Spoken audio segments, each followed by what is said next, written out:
Mahirap ng pwesto. Pag nakita ka, pag nahulog ka, pasma ka. Nasa labas na yung kalahati ng katawan. Oh.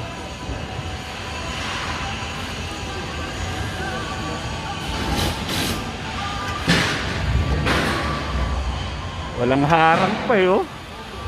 Tindak na yung kinakarera.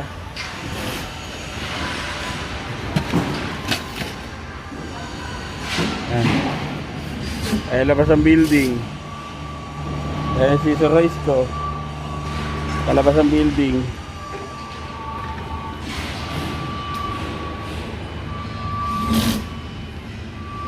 Shout out sa mga nag-abroad.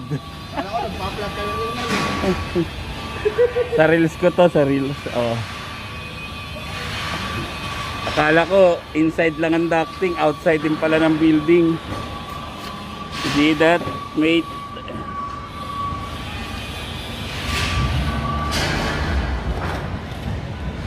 Mahirap.